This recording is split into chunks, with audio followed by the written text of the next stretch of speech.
Hi, this is Dominic from Paphos Life, and in today's film we're having a nighttime drive through Kato Paphos and the hotel strip. So here's the map. I've pretty much explained it already, but we're going to go from the harbour up towards Kings Avenue Mall, but we're going to be turning right down Bar Street through the centre of Kato Paphos, then on to the Poseidon Avenue up to the Triangle, and we'll finish off by going down the hotel strip to the little roundabout by Yeroskipou beach.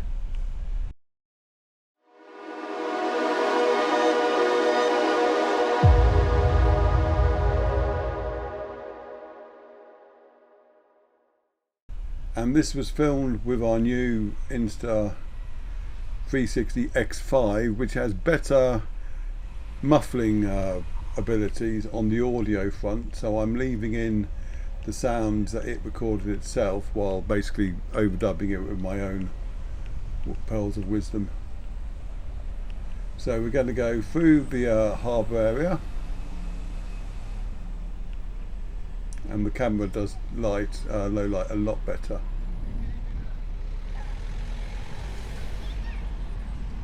Now it will look a little bit, I won't say foggy, but if you look on the roof of the car you can see all the condensation. That's how humid it is at the moment. So you have to bear in mind for the sort of slight mist around the lights. It was very, very humid, about 85% from what I remember. But we're going around the roundabout. Now a lot of people don't realise that this is a roundabout. It really needs to be signposted a bit better. But if you do go around the wrong way, don't get in a panic. Just make sure you get off it, because in Cyprus you don't tend to get sworn at and shouted at if you make a mistake like that. People will tend to laugh and just say, "No, you're on the wrong way." We learned that when we drove around Old Town the wrong way when we were tourists here, before it had been renovated. Right, there's the seafront there and the harbour restaurant. And obviously we can't drive down there, but you're seeing it a lot better illuminated than in our previous films. Normally night driving films like this isn't really feasible because of the low light conditions, means that the camera has to do so much work that it can't do things like stabilisation, so the footage tends to be terrible. But this camera has pretty much knocked that on the head, I'm pleased to say. I mean, it's not like perfect. It's not as if I'd used say a proper digital DSLR camera with stabilisation built in, but that wouldn't be able to cope with this kind of journey anyway, and it's also not the sort of thing I'd mount on the roof of the car, and also it would cost about 3 times as much as what this camera costs. So I'm very happy with the result, and it means I'll be able to get you some more nighttime footage, of which I don't dislike myself, because some of the previous films I've done have been okay, but they've taken so much time in post just trying to get the lighting to look at anything remotely decent. It's nice to have something that's a bit better. So we went up towards Kings Avenue Mall, then we've turned right now, and we're going past St Paul's Pillar area. We just have a little look down there. There's one of the various Ottoman baths that are dotted around the place. And now you'll get to see, because we've driven past this down this road many times during the day, and it looks a bit sorry for itself a lot of the time because none of the places are open. But now you'll be able to see what it looks like when they are all open. It's a lot prettier. A nice restaurant there on the left and on the right. I'm not going to name them all because there'll just be too many. There's Sofiana Resort coming up on the left there, and the nice little fountain.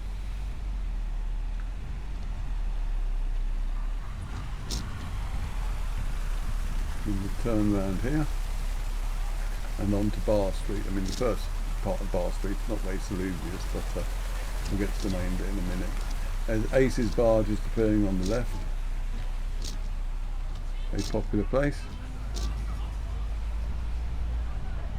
And you're going to have Baywatch on the left and a few restaurants on the right. They're doing quite a few bit of renovation work up here as well. And if you're wondering what that weird squelching sound is that you hear occasionally, it's actually the windscreen wiper, which is another indication of how humid it is, because my wife was having to switch it on occasionally to stop the front window from fogging up. If you like our films, please do subscribe to our YouTube channel and share them far and wide, and click on any notification bells and leave comments. It all benefits our algorithm, and if you want to help us out financially, go to our Buy Me a Coffee page at buymeacoffee.com/Paphos Life and chuck us a few coffees. All coffees are gratefully received. To get stuff back in return, go to our Zazzle store at zazzle.co.uk/store/PaphosLife/collections, and there you can get all sorts of memorabilia featuring pictures that we've taken and stuck on Facebook, because our main way of keeping in contact with us is the Paphos Life Facebook page. So make sure you follow that. We've got nearly 85,000 followers, so you won't be lonely. And there's the VIP bar on the right, which is obviously open because it's all illuminated, and open all year round is Flair's bar, and also Boogie's on the Flair's on the left, Boogie's on the right. I cannot believe that this taxi driver has now stopped to chat to someone after he delayed us all and gave us a friendly wave at the end of it. But there you have it. And then you got Boogie's bar on the right, again nicely lit up. And then you got some takeaway places and bubbles.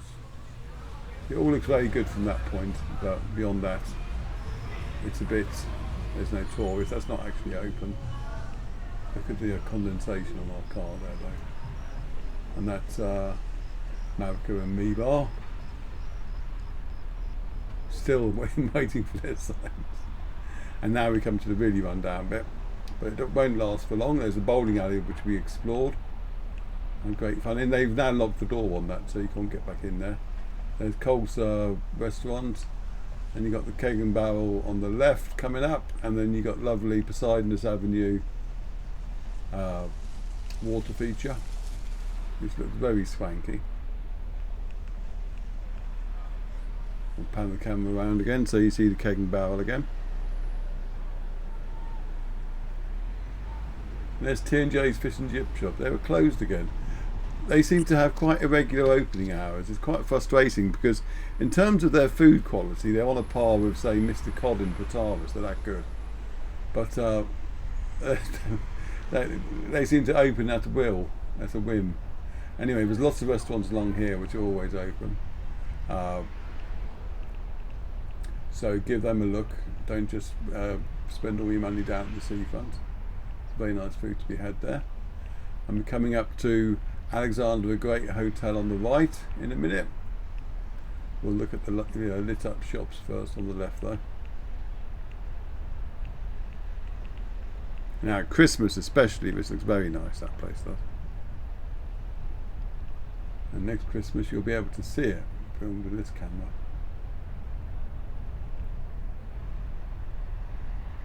And then you have the Amalfi Hotel, couples only.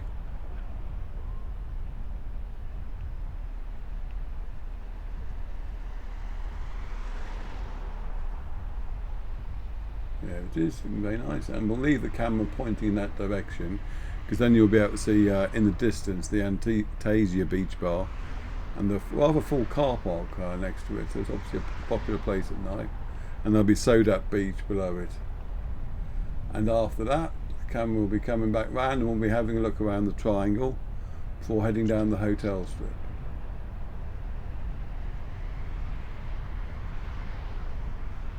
I won't name all the hotels on the hotel strip because I can't remember them all basically.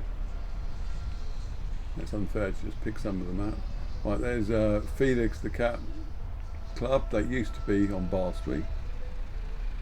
I think on the one down there, but now it's nicely nestled in a triangle. A lot of restaurants here. It's well worth perusing when you're looking for somewhere to eat.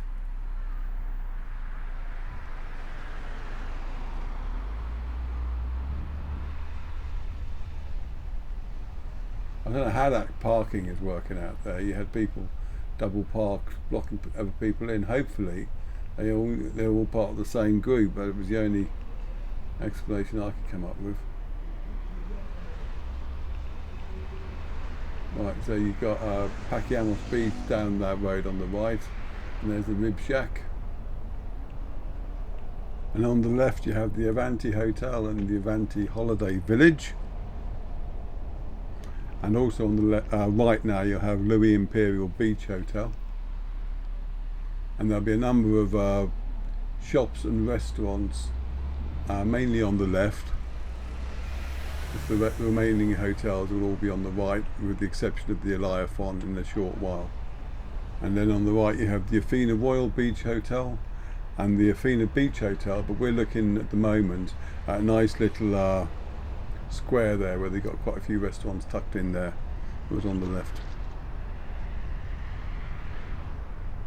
I think that's the Athena Beach we're going past. And some more restaurants here.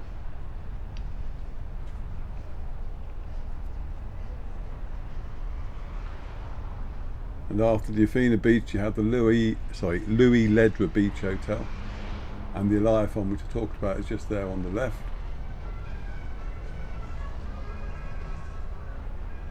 And the Cypria Maris Beach Hotel, and somewhere in there is also the Cypria Bay Hotel. There it is.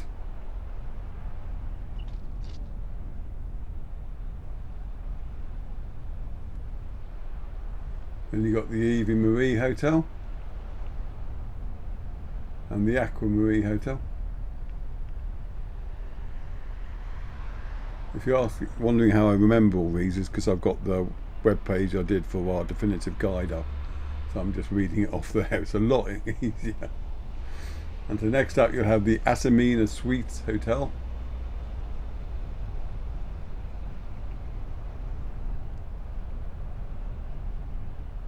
And then the Pioneer Beach Hotel there, looking fabulous. And just after that is a little turning that will take you to St. Nicholas Church. And the final hotel on the hotel strip will be the Louis Fayfon Hotel, just coming up.